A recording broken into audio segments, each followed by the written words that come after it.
Good afternoon, everyone. Welcome. My name is Marilyn Shannon, and this is the Breaking Free Show. And I am so happy to have you join us today.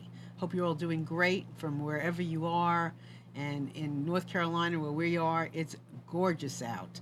It's just a beautiful day, and I feel like we're actually having a spring. So it's all really good. And we have a lovely guest on today, and something that I know my ears are going to be tuned into, so I know yours will be too. Get a pen, get a paper, and listen and go back and listen to the replay again because you're going to want to not miss anything. But before we get started with our guest, I want to say hi to Amnon. Hello. How are you? I'm fine. How are you? I'm good, good, good. Amnon is our producer. So what you been up to? Just doing Twiddling, things. Just twiddling, tweaking, and what yeah, else? Just and that, this, and and the other? yeah, nothing. Nothing, nothing. Nothing that I can concentrate on. I have to talk about. All right. A lot of little things. All right. Well, we're And gonna happy Passover to all our Passover friends. Passover friends. Yeah, me too. So I want to introduce my guest today, and I'm really interested in this. And it's interesting because I post this on, we post it on a lot of social media, and it's so interesting how I post all these different shows each and every week. And some shows you get, people will write back and go, "Oh, I'm really interested in this." Some shows you don't hear anything about, but they're still good, and they're planting a seed of freedom, is what I like to say. In this show, I actually got people who commented to me, like, I can't be there, but I'd love to see it. And so I sent somebody, I told somebody I'd send the replay, the link for the replay. So I know this is going to be exciting because this is a subject that we don't always know a lot about.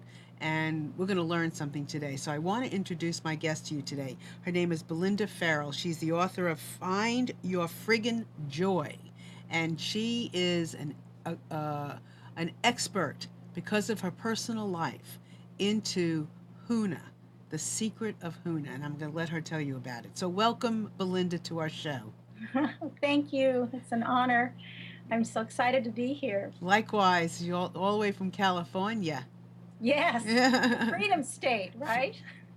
Listen, yeah, I mean, that's exactly right. Well, anywhere I am, I feel like I'm in the state of freedom. Good. So, so, and that's what we like to talk about here. We want to help educate, inspire our audience. We want to teach them new things. We want to share ideas, tools, strategies, share personal stories, everything and anything that will chip away at our feeling a sense of freedom and joy, Absolutely. right? Yeah. So share with us about who you are and your journey to Huna. Well, it's been a long one, definitely. I'm kind of a person now who just kind of goes with the flow, and that so came to light when I was in Hawaii. I was always afraid of water, and I just kind of interjecting this. I learned how to swim at a very late age, and I was out swimming one day, just kind of exercising my wings, and I got caught in a riptide and I was drowning. And this happened, about 20 years ago when I first started getting introduced to the water. I was around Hawaii and you're surrounded by water. And I guess they felt, she's got to learn how to swim before we can introduce her to a lot of these ancient teachings. And so there I was thinking, oh my God, it's all going to be over. I'm going to be drowning. So many things go through your mind. And I called for help. And just instantly, this giant sea turtle comes along next to me. And I could hear it say, "Do what I do."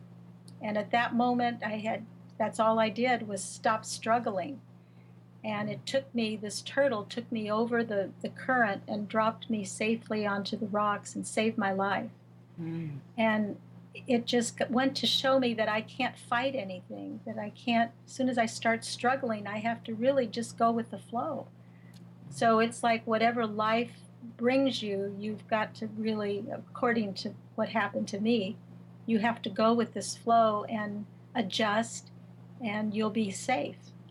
So I kind of segued off into that Mm. because that's really about my life now. And the Huna has started it. The Huna is ancient Hawaiian ways of healing ourselves. And it means secret. because the kahunas, when they were doing these ancient teachings, they were repairing bones, they were healing people.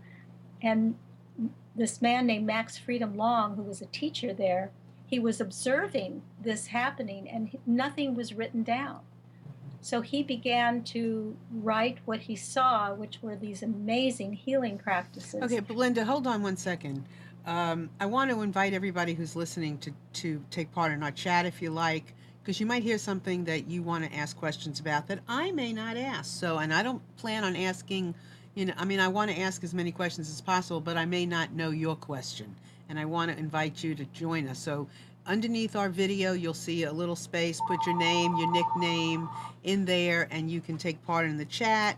You can always call into the studio at 919-518-9773 from wherever you are, as long as you have a phone. And you can also come in on Skype at Computers 2K Voice. You won't come in on video like Belinda is, but you will come in on voice, and we'd love to have you join us. Belinda, before you go into that part, can you give us some background first? So you started talking about the turtles. Was that before you had some of your life experiences or afterwards? That was after. Okay. I was deathly afraid of water. Okay. Let's just say up until 40 years of age, I was married to an orthopedic surgeon. I was being the good girl, always kind of like a Stepford wife. I was always doing what I was supposed to do, playing the role, raising my children. I had 2 children. And then at 40, something shifted, and I knew that the marriage was over. I'd been married 18 years. And I started on a quest, really, to kind of get out of fear, because I was always doing what people told me to do. And I wasn't answering to my own drummer. So the first thing that I did was start working with Tony Robbins, doing fire walks. I don't take anything lightly. That came into town, and that's what really got me interested. And what's a fire walk? Because I saw that you did 18 of them, I think, and I'm like, what's a fire walk? Well, again, Tony prepares these paths of hot coals, and they're 2,000 degrees. They're actual coals, with fire, and you walk on them. And what it is a metaphor for your life, that you not only just walk on these hot coals, but it tells you that if I can walk safely across this 2,000 degree bed of hot coals, what else could I do in my life that I've not been looking at? So it becomes a metaphor for breaking out of fear. And I did 18 of these. I burned once because I wasn't in state. There's a protocol. You have to really bring your energy into becoming one with the fire. And the ancients used to do this a lot. A lot of the native people in different countries, India, I know they would sleep on beds of nails and nothing would happen to them. They'd walk on hot coals because it was a mind preparation. And that's what we did. And I did 18 of them, I think, representing the 18 years I was married. Wow. But what came up for me after walking on this bed of hot coals, when I said, what else would I like to do? What came up was I wanted to drive a race car. And I don't know where that came from, other than I liked bikes and wheels as a child. I just wanted to go and see if I could drive a race car. And so Tony teaches you a mantra that says, if I say I can't, then I must. And then if I must, I will.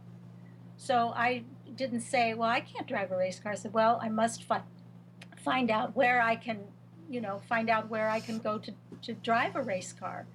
Maybe they give classes. So Belinda, let me ask you something. Yeah. Was these things, were they completely out of character for you? Oh, totally. Okay, when you say Stepford wife, what do you mean? I was a really a good girl. I was. So walking on coals is not a good girl. No.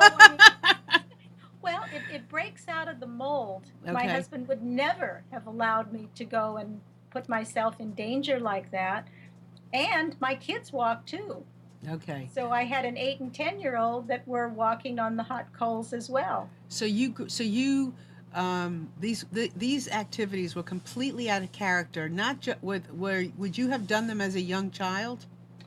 I think as a young child, I was always breaking away from babysitters. I was climbing Okay. trees.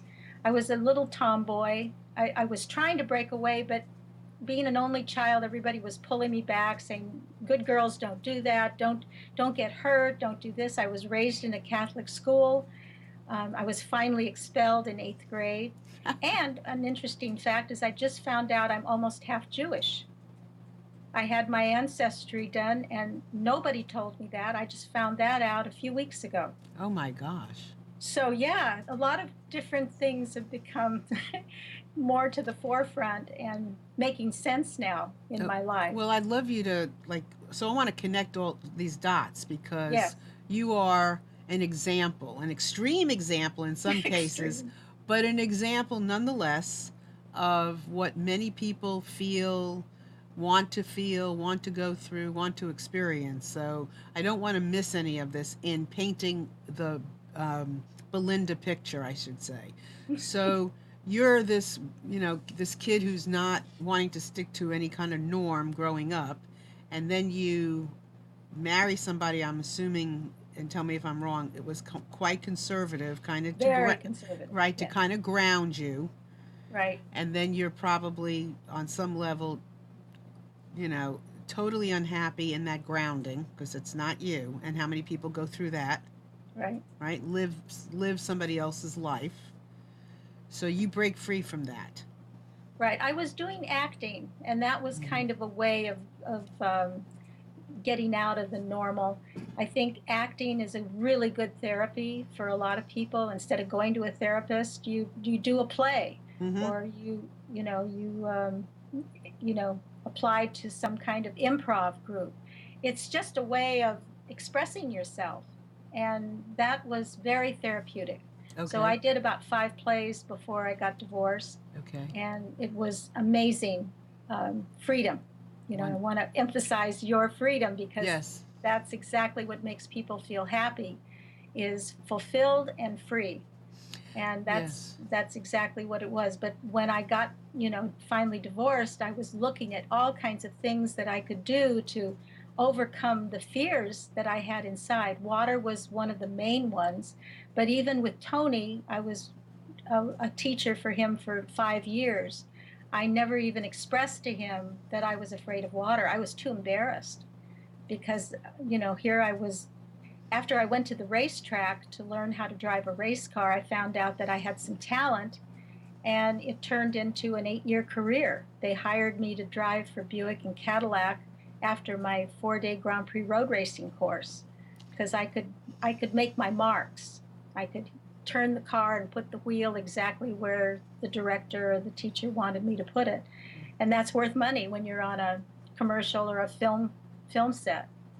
So that's when that started, and it launched into a very exciting career. And I just traveled everywhere and did film work, and yeah, it was a great time. But I also started to feel back problems, Mm-hmm. because I never stopped. And I was like an adrenaline junkie, how you're just always going, going, going, going, going. And that was me. I didn't know how to stop and rest. And I hadn't learned about, how to listen to the body, and how to realize what the unconscious mind is communicating to you, until I just completely collapsed with herniated discs. I was modeling, I was doing film work, I was doing driving, and then all of that completely shut down. And I couldn't walk in 5-inch heels anymore on a ramp, and I couldn't drive a car, and I was completely on my own. I was dropped from my insurance. But in the meantime, I had been going to Hawaii to study hypnosis and timeline therapy and past life regression. I was interested in anything that could release us from fear and resolve why we do things, So Belinda, let me ask you something. So consciously. you did you feel like you had to go from one extreme to the other to break It was free? exciting. Yeah. Uh huh. Yeah. I was into excitement. Mm-hmm. So if there was a bike race, I'd enter it. You know, if there was something with roller derbying, not roller blading, I was a roller Just to blader. break free. I mean, you when you say you were fear, you had fear. Was there a fear about these things? Yet you there was an excitement and you had to do it anyway. I mean, what was I, the fear? Where was the I, fear? well, I skied. I was a snow skier too. I just loved the exhilaration of just speed. And but You what know, were and you afraid of? But you yeah, said what were you afraid of? Just the water? I think I was more afraid of relationships. Oh, okay, You know, okay, it's usually something more personal. And gotcha. then when you're doing the stuff that makes you feel free, it's a drug, Sure, really. yeah. It's a drug. Some people drink alcohol. I would just, ski down a mountain or, enter a race Gotcha. my Corvette was entered in all kinds of SCCA autocross races. I loved the excitement because it would get me out of thinking about these inner relationships. Okay, okay, okay. Well, Does I that make yeah. sense? Oh yeah, yeah, yeah, yeah, yeah. Because I'm listening to you and I'm thinking, oh my God, she's doing all these. What's her fear? Where is her fear? What's her fear based in? And so you're saying relationships and doing as much as you could to do what you were doing, not to be in a relationship or I you know. think I was afraid that if I stopped doing these things, people wouldn't love me as much. I Oh, had to prove that I was lovable. so this And is that's one of, attention yeah, kind of thing. Okay, there's a very big wound in our society that we are not worthy of being loved. So okay, we have to work harder. We have to prove, that we are worthy of that love. And that came from, again, in the book, this memory comes up. I don't know if you got to page 109, but this memory comes up of a fetus being tossed out into this abyss of meteorites and going about 1,000 miles an hour, and they don't know, and you don't know where it's going to end up, and it's just this tiny baby being tossed out like a piece of garbage. hmm, And then suddenly these hands come down and they lift up the baby and they put her safely or him safely in the arms of this very tall being with beautiful blue um, gown. And then she's looking down below at the chaos below, but she's safe. And I took from that I had been like, I got out of the memory. It was almost like a near death experience. I was just sweating and didn't know where it come from. It felt like I had died. And afterwards, I started to ask my mother a question about my birth. And she finally admitted to me that I had been taken to 3 abortion clinics and, with the intention of terminating her pregnancy. So as the fetus, I'm feeling that degree of not being wanted. So for me, it was like being tossed out like a piece of garbage. And wow. I couldn't, when I came back into the world, I'm still feeling that I'm not worthy to be born or not worthy to be here. And so it's almost like a string of pearls. You create the very first pearl, which is, not feeling worthy, and then everything else attaches to that of trying to prove that, you are worthy.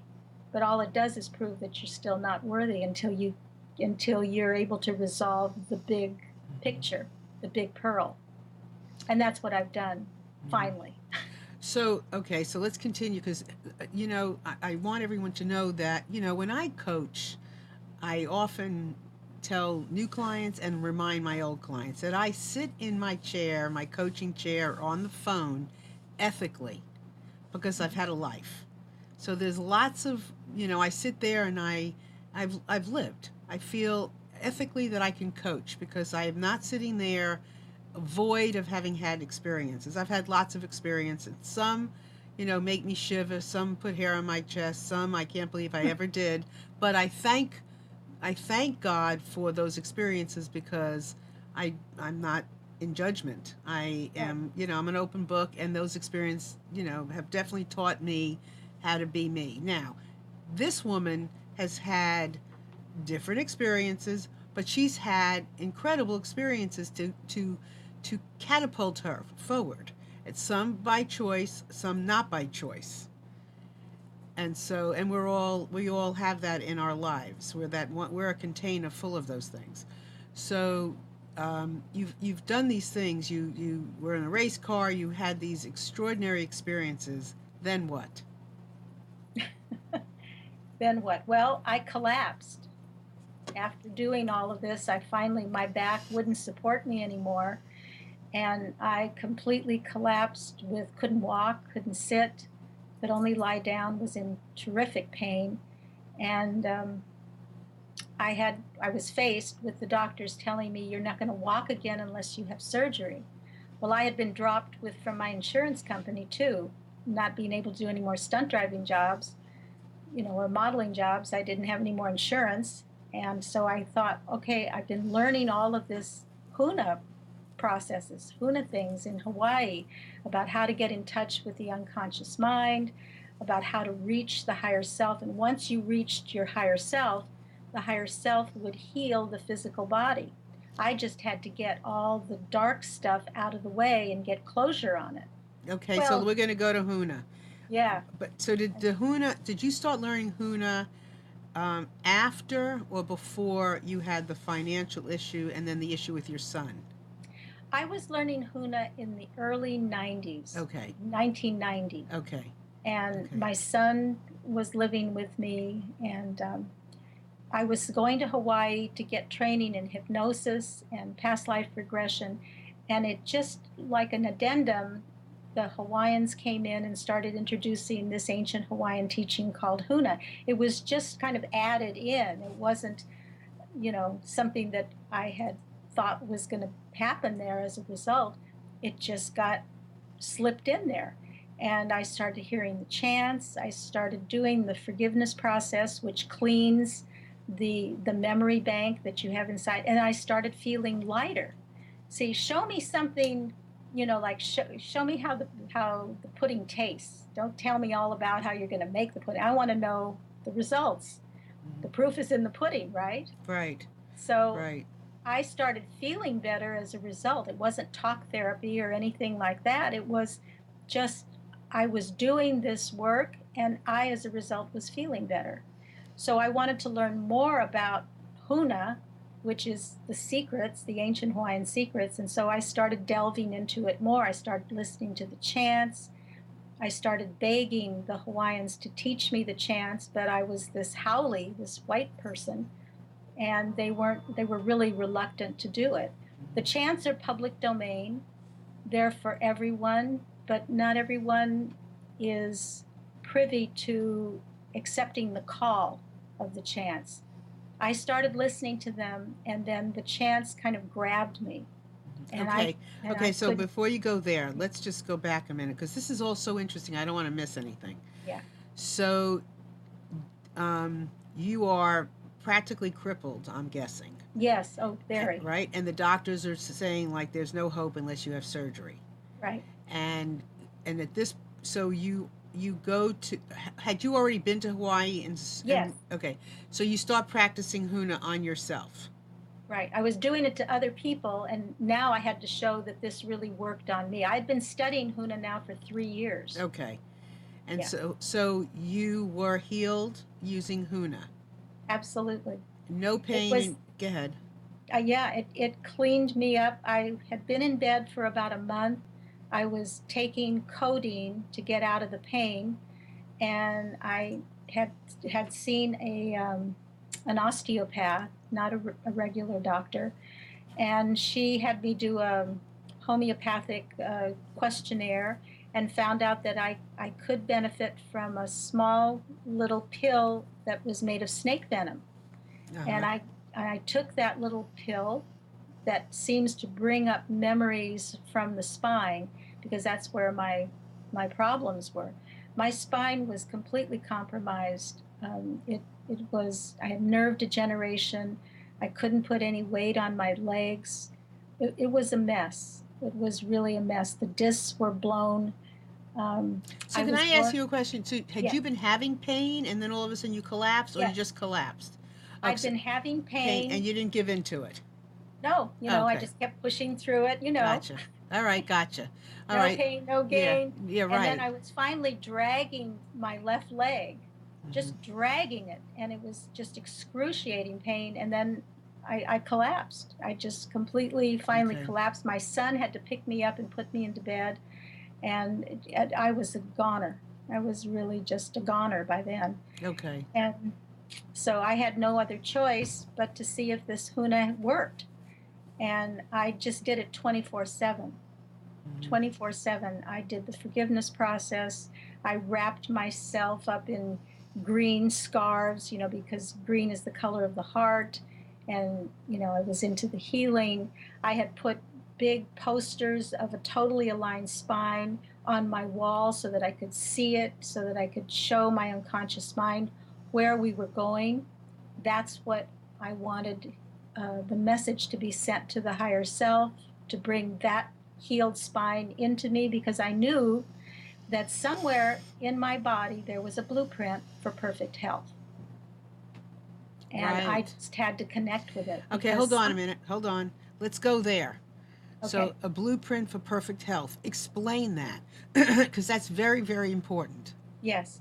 The unconscious mind, and this is what I had learned in Huna, that when you study the unconscious mind, the part that's actually running your body, you're not telling your heart to beat.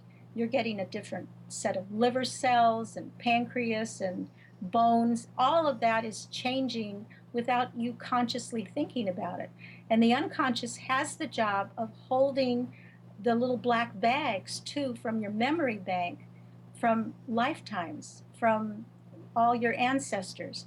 And it will bring it up if you allow it to. It's like a little perfect little brother listening to everything your conscious mind says. So I started to learn how the conscious and the unconscious mind work. And I was inviting the unconscious to open up the bags and to allow these things to come out. I was doing a lot of breathing on my bed. And that's when this memory of the fetus being tossed out into to the abyss came out. And can you handle it? Well, if you don't handle it, it stays within the body and, again, gives you the symptoms that you've been having. I started to see what my self talk had been. Because, again, what you say consciously, the unconscious mind is repeating. That's what it does. It's a faithful computer. So, what I had been saying to myself unconsciously for a while is that I can't be supported. I can't be supported. And so when you constantly are telling that to your unconscious, the part of you that supports you, your spine, will not support you anymore. And that's what finally Mm. happened. It was like a self-fulfilling prophecy. So the there's a lot to, and I appreciate your allowing me to interrupt you a Yes, lot, that's fine. because there's a lot of things that you're saying that I want to make sure that we clarify. So, the philosophy, because Mhm. what you're talking about, all the things that you're talking about, right, are all part of Huna. Is that right? Well, psychology talks about the three parts of man as well. There's Right. the conscious part, there's the id, the Right. ego, and the superego. Right. So there's nothing really different with that. It's just learning how these kind of work together so that you can allow the superego to come in and to heal you. So the philosophy of Huna is Hmm. what? What is, if you were going to just give us a little bit of a synopsis, Right. what is the philosophy of Huna? Well, for one thing, it's to lead a hurtless life. That means you wouldn't say anything to hurt yourself or to hurt another person. And if you did, you would have forgiveness. You could always just, you know, neutralize it, let it go, and start again. Because we all say things that we don't mean. We call ourselves idiots and, you stupid this or you this or why did you do that? But if you allow yourself to keep doing that over and over and over again, it begins to wear on your physical body. So, Huna is about leading a hurtless life and being conscious that you want to clear all of these perceptions so that you can reach a higher nature of yourself, your higher self. And how do you know that this was true? How did you know that this philosophy of living a hurtless life was our destiny? Well, it made sense, it just from common sense. I had studied psychology before and I was seeing the patterns and how it related to one another. They just took it a deeper way in connecting to the higher self, where you can't connect through the conscious mind. You can Right. read 10,000 books, but you're not going to reach your higher self through that. It's just information. But Right. a lot of people have a lot of information. They don't do the work which connects them to the pipeline.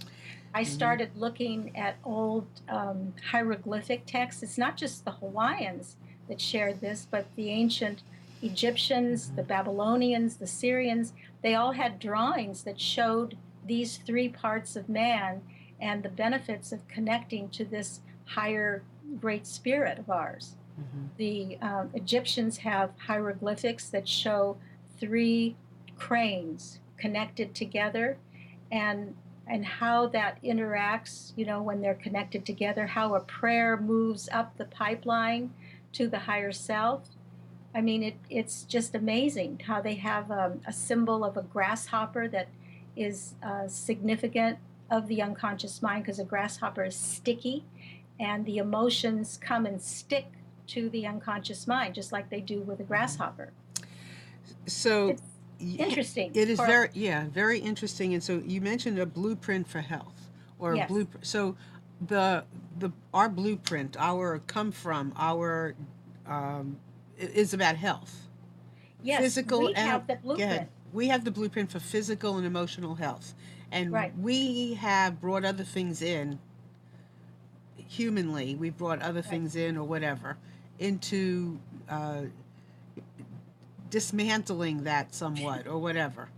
exactly. Right. The ego, The ego. the ego is just, it's part of the conscious mind. It has nothing to do at all with the higher part of us. So it's constantly trying to distract us, to get us out of going inside the body and doing the work.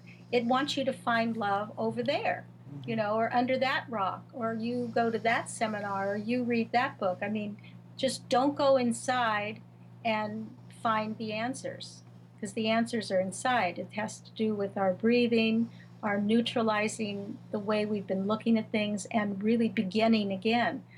And, that's people just take on these distractions. I certainly did. I was an adrenaline junkie. I wouldn't go in and listen to what my body was saying until I collapsed. Mhm. Usually there's a wake up call that finally says, "We're stopping you at this point. You must listen or you'll die." So you had to have an emotion. You had to have, and we're going to get to all this about Huna in just in a few minutes, because then I'm going to let it rock.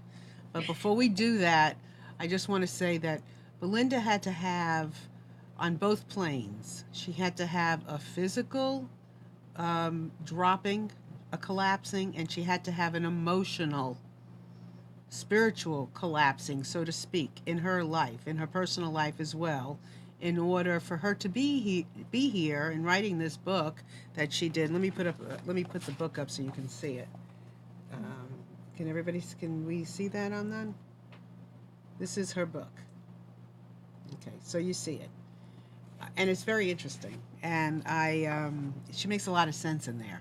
So you had to go through everything in order to be able to speak from a place of knowing, personal knowing, that this works and have faith in this. Would you say that's true? Absolutely. The sunflower, which is on the front of the book, Yes. is symbolic of reaching your higher self. Oh, The okay. sunflower is a symbol of that higher self and going right to the center of it. If I hadn't had that complete healing, after the emotional witnessing of this baby being thrown out like a piece of garbage, and then my mother telling me that I had been tried to be aborted, um, it just made sense, because I felt, after the hands reached for me and lifted me out of that, I felt so loved. Mm-hmm. I felt loved by an etheric being that was not human, Mm-hmm. and that I knew deep down inside that that I was worthwhile, that my birth is essential. And, it just changed everything. I Mm-hmm. was more confident. I didn't feel like I had to prove that I was worthy to be loved. I was worthy to be loved. Right. And you have to get that at the very root to have everything else kind of melt away, all the other incidents melt Right. away. So you, I go healed ahead. within 4 days after that. That's what. Okay, that was mine. One of mine. Okay. Yes, So you 4 days and you healed. Now, completely. I mean, all completely. of a sudden there was no pain. I walked out of bed. I stood up. Mm-hmm. It was as though nothing had happened. I went right away to get an x-ray, and the doctors said, they just kept looking at the different x-rays and saying, you have an aligned spine. Mm-hmm. The Wow. scoliosis was completely gone So from my then, spine. okay. So then, I'm building a case here for Huna. So Okay. then you have, after that is when you financially have, you lose money financially, and then you, No, I okay. had no money to myself then. I had given up alimony, and I was really on my own. But I thought, if I can heal myself, I certainly can bring income into my life. So that was going to be a minor thing. And I just started really doing a lot more of the Huna Mhm. and going to Hawaii.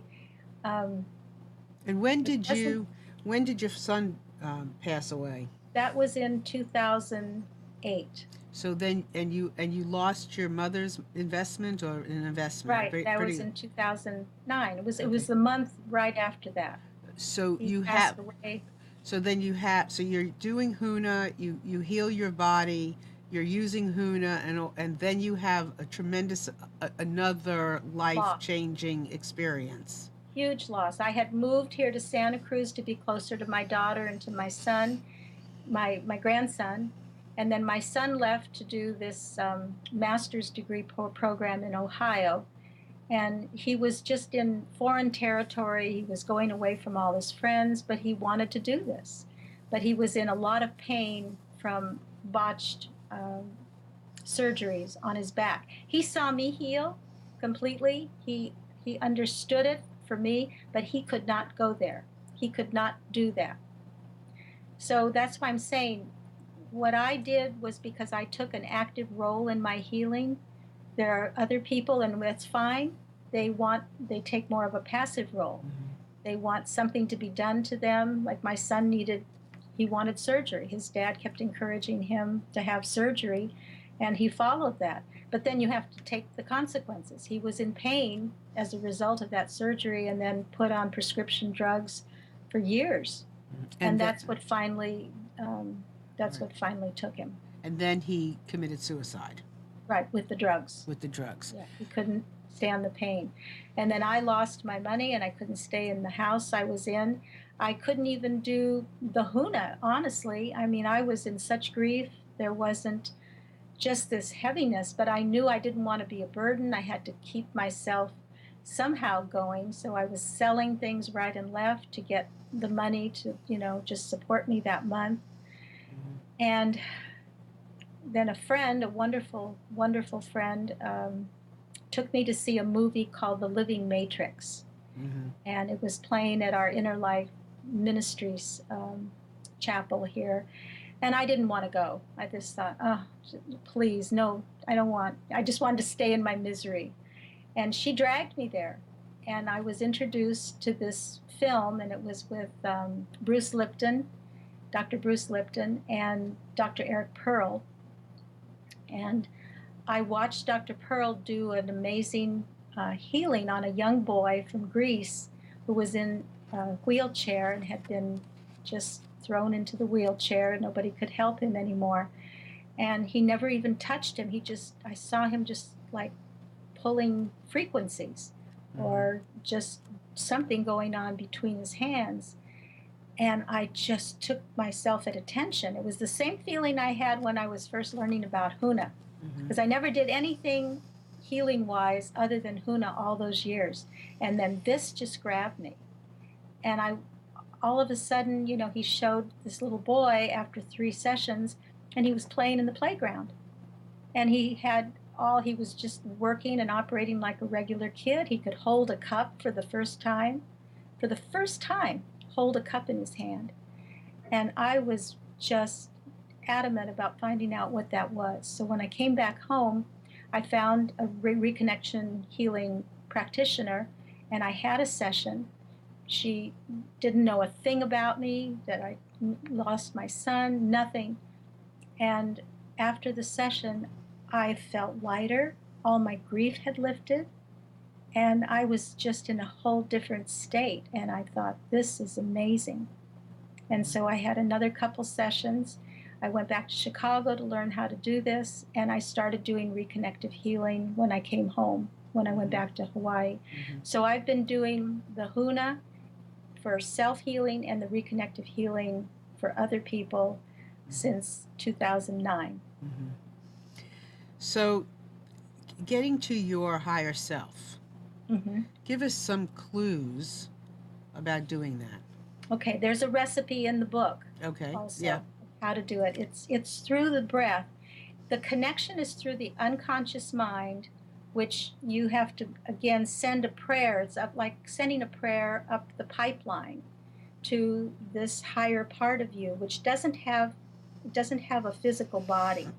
So it looms overhead and it waits for you to come in and ask it to come in. And the breath is one way of inviting it to come in, breathing in sets of 4. So I have it on a CD, Enchantment, where you have 10 minutes of ha breathing in sets of 4, like you're filling a glass of water. Every 4 breaths, you get the water a little bit higher in the glass. And it's a deep breath through the nose, and then ha breath down through the mouth. And so you do that in sets of 4. And for some reason, that opens up the memory bank of the unconscious, so you can resolve some of these memories that have kind of held on to you. They're perceptions that no longer serve you anymore. And it's like cleaning a room out, cleaning a closet, cleaning your garage. And when you clean that out, then you can send your prayer or your wishes up to the higher self, which brings it down in your body. Now, let me just make clear that once I had that memory and it was cleared and I got closure on it, I began to see myself climbing trees. That began to be the prayer.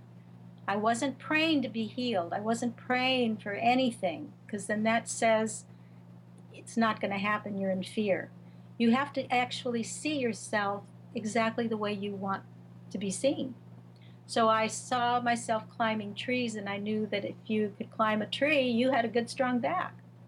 That's what gave the unconscious, like a little kid. It's like a little 2-year-old. So it gets that vision, oh, we're climbing trees, okay. And so it sends that story up to the higher self. The higher self brings it down into your physical body, and that's how I healed. So my question is, I guess, and I'm not sure how to ask this question, so maybe you can help me. Okay.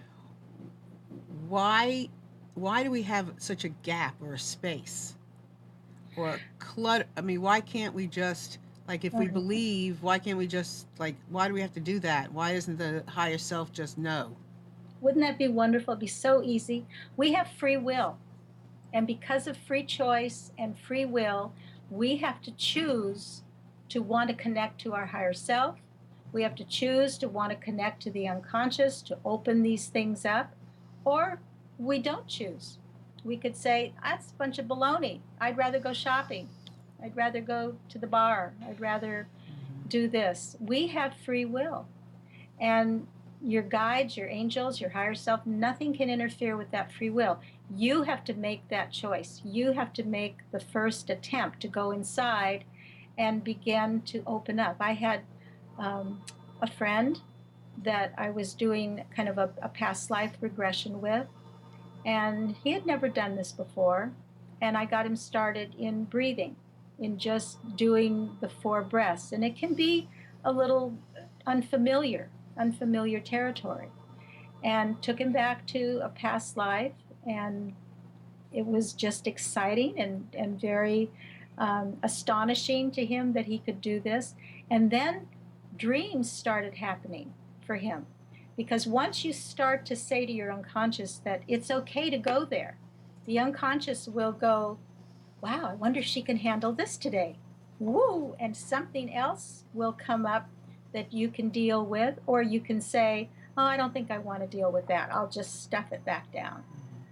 So it's really your rapport consciously with the unconscious mind that's going to get this Right. thing rolling. And free will is there for everybody. Everybody makes a choice over which door that you can open the door, but somebody might say, I'm not walking through that. And I usually, before I get started to do a reconnective healing session, I ask people, are you ready to experience your DNA changing today? Because the frequencies will change and you will go into a higher frequency. Now, some people will say, sure, I want that to happen, but their body's saying no. And you don't want to waste people's time. You have to be ready to do this. So this makes perfect sense what you're saying as far as, having the free will and choice, Right. that it's there. But part of this experience is going there and doing the work that we need to do. I have often said that, the journey to the heart is a journey. It's not in your face like your ego is. It's not screaming at you. You have to find it. It's very quiet. It's very subtle. It's just waiting there for you. But you have to find it. It's not going to be screaming at you. You have to do the work to get there. And what Belinda is saying makes perfect sense. We have to do the work, otherwise it's not doesn't have the same meaning. It doesn't have the power, the understanding that we need to have from this, and the understanding that this is powerful work. And as you say in your second chapter, which is a great line, by the way, I loved it, and I used it actually in when I was writing about the show because I thought it was just so cool. The second line, the second chapter says, "Sissies turn back." Why do you say it that way? Oh, I guess, it's not for everybody. Some people don't want to take an active role. And I don't want to name call, but Right. that's what we were referred to. If we didn't want to go ahead, we were called sissies. Mhm. So just to get somebody's attention, so I'm not a sissy. I can do Right. this. Right. It's all for the highest good that I'm Right. trying to maybe push people into thinking that yes, you can do it. You don't have to be a sissy. Right. It's here for everybody. Right. Yeah. It is not. It's an interesting word because, we all come at this from different places and different experiences and different comfort zones, or different life lessons, different. We've come with with different lives, having been reincarnated several times, or different times, or one time, or whatever. So, I guess I would say that this is anybody.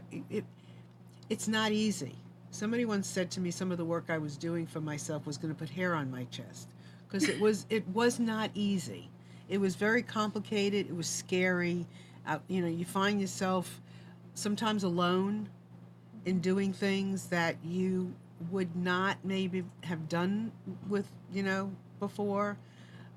Sometimes you're on the skinny branch by yourself, dangling in territory that's uncharted, Yeah. and you don't know how it's going to go. And that's all part of the beauty of what this work is about. I feel like it's there for pretty much everyone, and it's up to all of us to do this work. And it Yeah. doesn't matter where you are. There's gain to be made for wherever you are and for whatever experience you already have. Maybe something that could help. I remember Tony telling me this, and I took that. If you change the vocabulary, it Yes. changes the way you're looking at it. And I remember the first time I did a race in my Formula Ford, I was really scared. I started getting scared. Like I felt like I wanted to pee in my pants. And then I just said, no, no, this is exciting. This is really exciting. I'm getting myself ready to be excited. And the same place where scared is the chemicals are manufactured, it can also manufacture excitement Mm-hmm. and get you wanting to go ahead. So as soon as I said it was exciting, I was like prepared. I was in Right. a different body shape. So, you can call this work, this is play. This is how I'm going to find out more about myself. You just transformational vocabulary sets you on a different path so that it won't feel so scary, that Mm-hmm. you can manage it, that you're at the point where you can manage this, and it's going to lead you to becoming higher frequency oriented, and um, just give you lots and lots of benefits. Mm-hmm. So your book, talk to us more about your book and what people will find in their book, in your book, and your website. Do a little bit of marketing. Okay.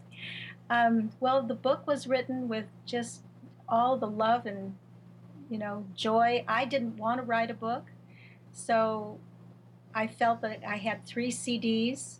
I have um, they're on iTunes and MP3s, and I thought I had done what I needed to do to get this work out there.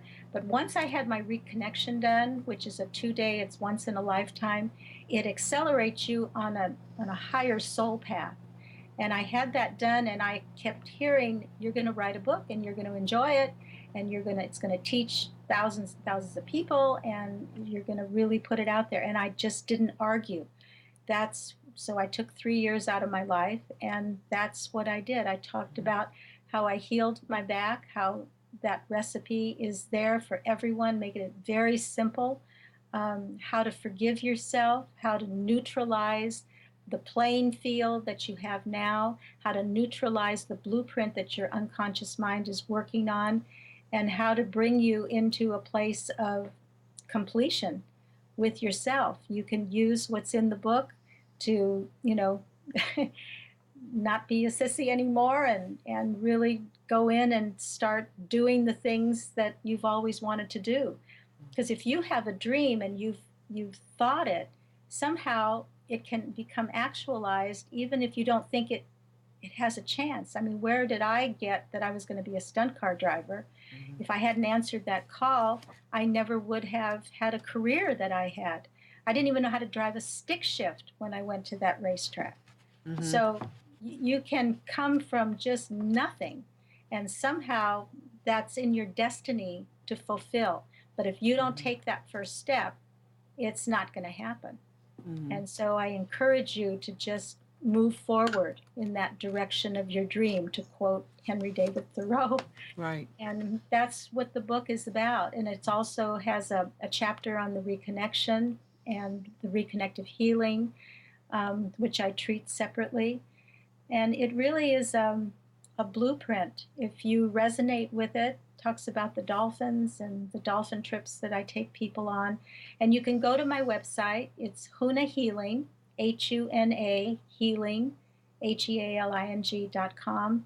And it'll give you the spiritual journeys, the weeks that I take people out on this, which is September, all the weeks of September this year and the last week of August.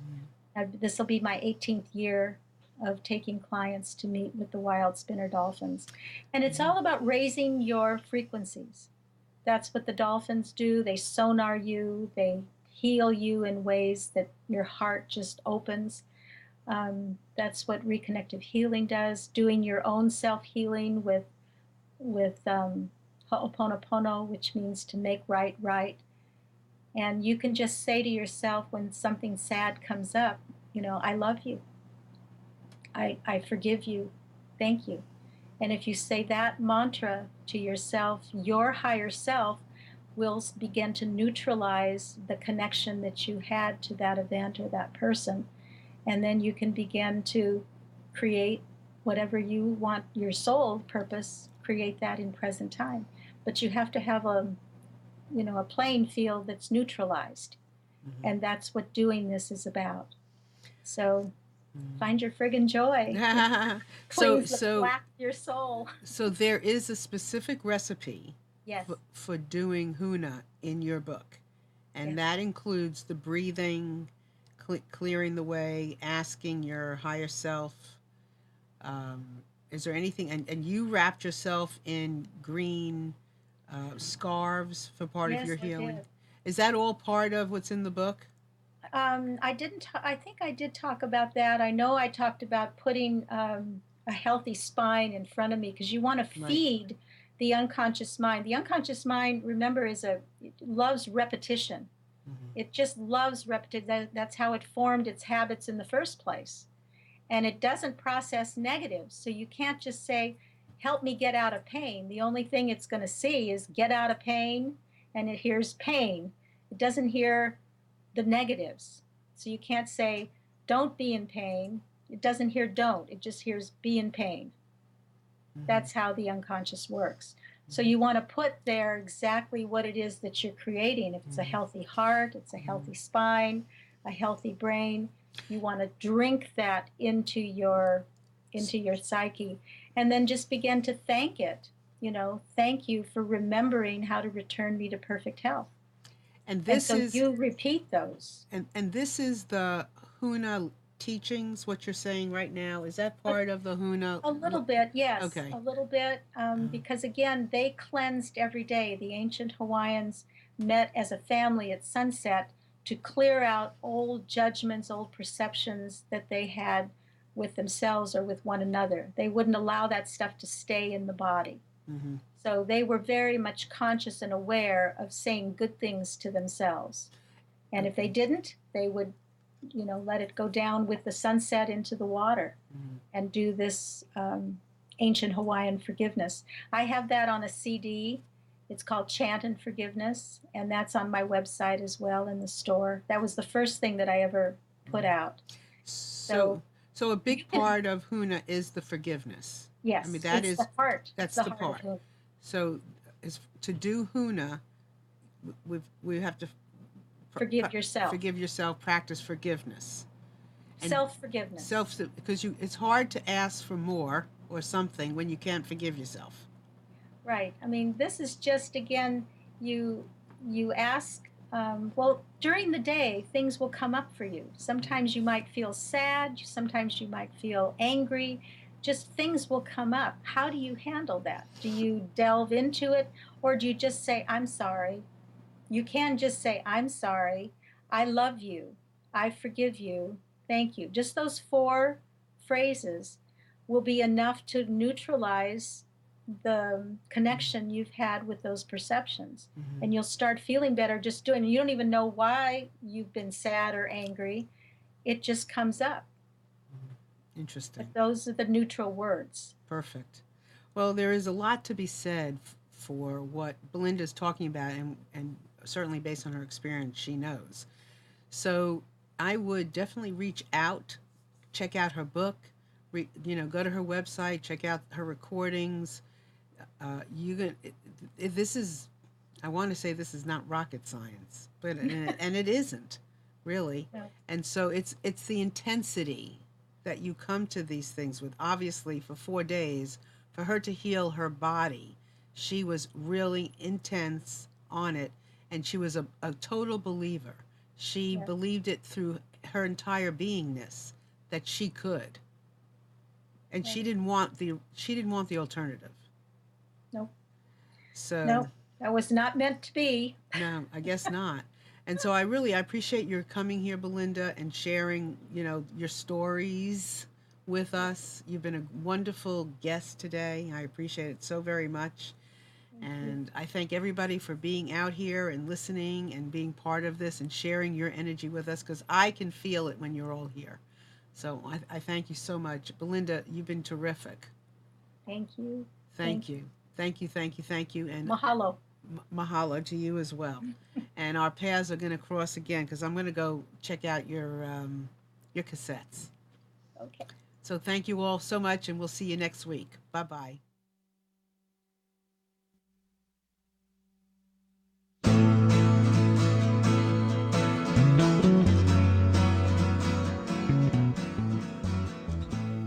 You are tuned to the Nissan Communications Network.